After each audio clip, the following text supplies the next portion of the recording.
According to German media findings, Donald Tusk's government is playing a double game with the Americans. On the one hand, it creates the appearance of building relations while off camera. It is conducting a review of which United States weapon systems would work in a crisis situation, even without continued US support. So reported the weekend edition of Die Tageszeitung.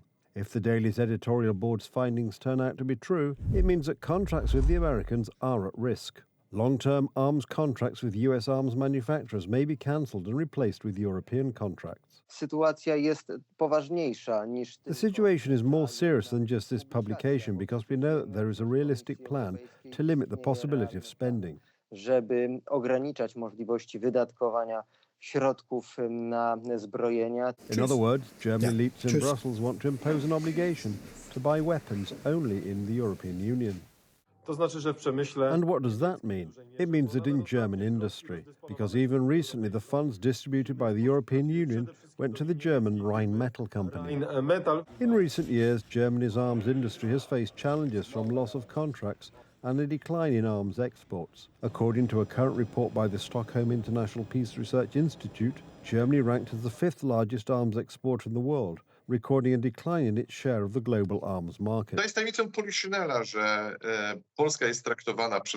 Poland is treated as a market by Berlin. Berlin is trying to play the role of a father or a big brother to us, who has the right to order us on what we can and cannot do.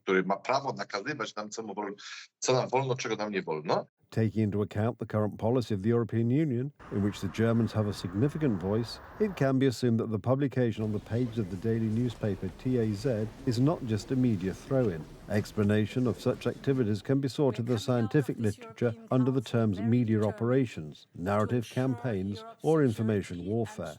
Very often, their purpose is to achieve political goals. It is absurd that we learn about the actions of the Polish government from the German press. O tym, co dyskutują polscy ministrowie, nad czym debatują. This is not the first time Donald Tusk's government has been targeted by the German media for its policies. Klaus Bachmann, a publicist, makes himself a spokesman for Donald Tusk's government. The content he publishes has often been reflected in decisions made by the Tusk government. A globally unique experiment is beginning over the Vistula River. A democratically elected coalition is attempting to return the country to democracy by undemocratic means. The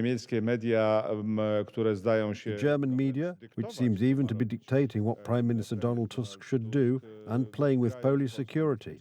This is a deadly threat to all of us.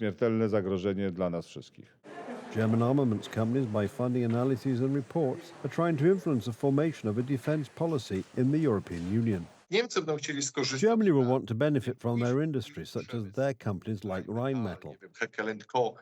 The benefits Germany achieves from a policy like this are obvious. It's bailing out a faltering economy. However, in the context of current geopolitical challenges, this game poses a threat to the security of Europe as a whole.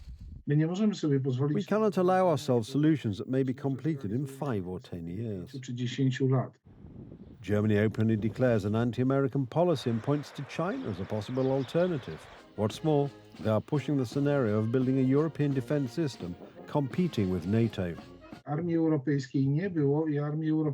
There was no European army and, in my opinion, one will not be created. The European Union is taking these initiatives and, of course, it is worth asking why. It always serves a political purpose. The total value of contracts concluded by Poland with the United States during the United Right government is in the tens of billions of dollars. Some of the contracts have already been implemented. The rest depend on the political will of those in power.